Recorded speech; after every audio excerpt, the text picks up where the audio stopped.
আপনি শেষ কবে চিঠি লিখেছেন মনে পড়ে? নিশ্চিত মনে পড়ে না। আমারও মনে পড়ে না ঠিক কখন শেষ চিঠি লিখেছিলাম। এখন ইমেইলের যুগ, WhatsApp, Facebook এ আমরা টেক্সট মেসেজ পাঠাই। খুব ছোট, ছোট চিরকুট টাইপের লেখা বা ১ লাইন ২ লাইনের আনসার। আসলে চিঠির যে আবেগ বা আবেদন ছিল সেটা মনে হয় অনেকটা ফুরিয়ে গেছে। যদিও অফিস, আদালত বা দপ্তরগুলোতে এখনো চিঠি ব্যবহার হয় এবং আগারগাঁওয়ে বিশাল ডাকঘর ভবন তৈরি হয়েছে। তো এরপরও মনে হয় যে অফিসিয়াল চিঠি বাদে এখন আর খুব একটা চিঠি লেখা হয় না। একসময় চিঠির আবেদন ছিল বিশাল। পৃথিবীর অনেক বিখ্যাত লোকের চিঠি ইতিহাস হয়ে আছে এবং তাদের চিঠির সাহিত্য মূল্য অনেক। আগেকার দিনে আপনি যখন কোচিং সেন্টারে বা ক্লাসে চিঠি দেওয়ার একটা রেওয়াজ ছিল, প্রেমের চিঠি। হয়তো লেখা হতো ছোট করে যে রসায়ন বই পৃষ্ঠা ৫০।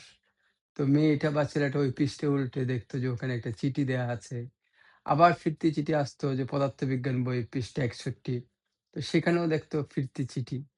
তো এইভাবে আবার বিশেষ করে স্কুল কলেজগুলোতে যেটা ছিল যে প্রেম করার জন্য একজন বাহক থাকতো।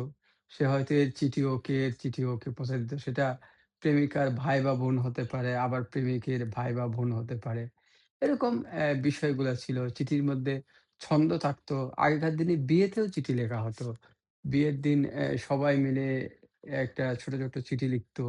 এখন অবশ্য কোনো জায়গায় চিঠি না হোক ১-২ লাইনের একটা চিরকুট টাইপের লিখে অনেকেই বিশেষ করে অফিস থেকে বিদায় নেওয়ার সময় বা কোনো বিদায়ের কালে অনেকেই লিখে থাকেন। তখন চিঠিগুলাতে কি থাকতো যে তেঁতুল পাতা, তেঁতুল পাতা, তেঁতুল বড় টক রে, তোমার সাথে প্রেম করিতে আমার বড় শখ রে। কিংবা তোমার বাড়ির সামনে চিরল, চিরল পাতা, তুমি না থাকলে মনে পড়ে। এই টাইপের আরকি একটু ছন্দে মিলানো। আমার এই মুহূর্তে খুব একটা মনে পড়ছে না।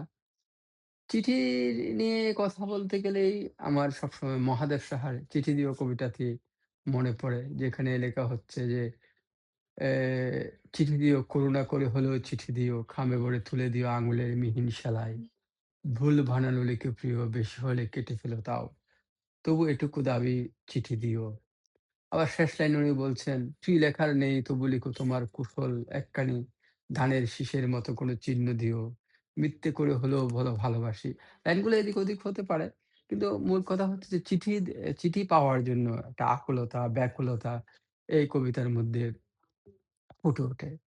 আপনি যদি বুদ্ধদেব গুহর সবিনয় নিবেদনের কথা বলি, সেটা একটা বিখ্যাত পত্র-উপন্যাস। উনার যদি বইগুলোর কথা বলি, একটু উষ্ণতার জন্য কিংবা মাদকরিতে চিঠির একটা বিশেষ স্থান দখল করে আছে।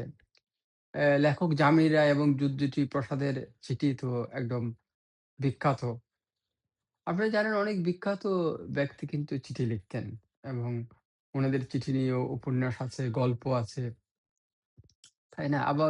আবার অনেক গোপনীয় কাজেও চিঠির ব্যবহার হয়। সাংকেতিকত্বে চিঠির ব্যবহার হয় বা চিরকুটের ব্যবহার হয়। যেমন উদাহরণ হিসেবে বলি, রাধানাথ বিদ্যা বিনোদ নামে একজন লেখক ছিলেন।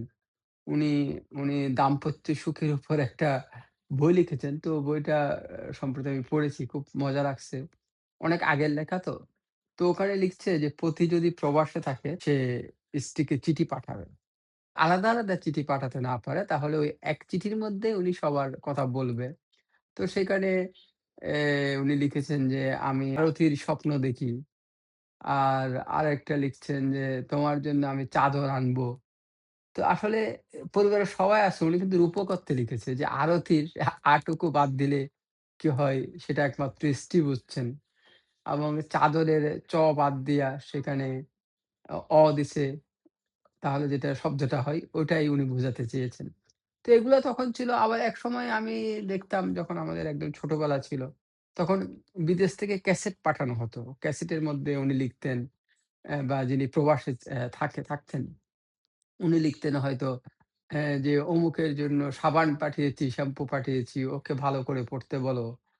তারপর আমাদের গরুটা কেমন আছে? আ ওটা কি ঠিকমতো দুধ দেয়? দুধ কি তুমি খাচ্ছ? বাবা-মাকে জিজ্ঞেস করতেছে হয়তো দুধ তোমরা খাও কিনা? তারপর আবার মনে করেন এরপর উনি কিন্তু যখন মানে এটা শুনতে কিন্তু খুব মজার। কারণ উনি যে কথাগুলো জিজ্ঞেস করছেন এদিক থেকে তো রিপ্লাই হওয়ার উপায় নাই। আবার যেটা হয় শেষে বলে যে, এবার একটু তোমরা সরো, আমি একটু তোমাদের বৌমার সাথে কথা বলবো। আমি একটু তোমাদের বউয়ের সাথে কথা বলবো। তখন সবাই একটু দূরে সরে যায়। কিংবা কেউ একটু আড়ালে আবডালে দেখে। আবার একটু কুচুটে হলে অনেকে লক্ষ্য করে যে কি বলছে বউকে।